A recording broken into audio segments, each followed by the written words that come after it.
written quite a few best-selling horror novels. All of the literary critics praised his talents for plot twists and surprise endings. He received a large amount of fan mail every day, and some budding authors even sent him manuscripts in the hopes that he would help them get their work published. While David took pleasure in responding to letters from his fans, he took even more pleasure in stealing the ideas of amateur writers.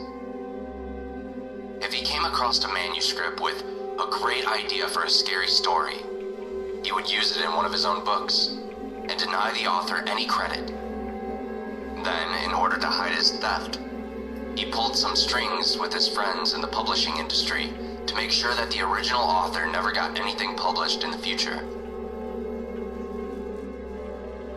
One day, David received a new manuscript in the mail.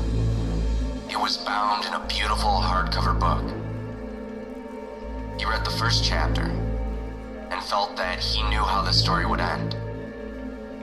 As he continued reading, he became more and more certain that he could guess the twist ending. It was growing late, but he wanted to finish reading the manuscript to see whether or not he was right. When David came to the final chapter, he realized that the last few pages of the book were stuck together. Anxious to read further, he pulled the pages apart. He felt increasingly tired, but he still wanted to keep on reading. Finally, he came to the end of the book. It was exactly the twist ending he had anticipated. The husband had hanged himself just as his wife was committing suicide in the next room. David made the mental note to steal the idea and use it in his next story. Just then, he noticed that after the words "the end," there was a little handwritten comment from the author. It read, "I already know that you're planning to steal the ideas in this story. I know because you did the exact same thing to me last time I sent you a manuscript. You published it under your own name and didn't give me any credit. You ripped me off and blacklisted me in the industry. Nobody will accept my novels anymore, and I will never again be able to publish anything I write. You have ruined my life, and now I'm going to have my revenge.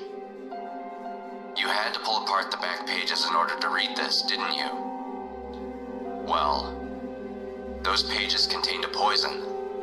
Arsenic, to be precise. Are you feeling tired? That is normal. It's one of the symptoms of arsenic poisoning. Soon, your heartbeat will get slower and slower until eventually it stops permanently.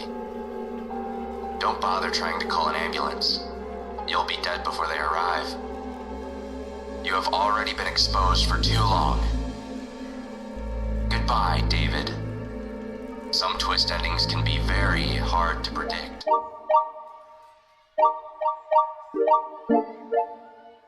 J. Rest.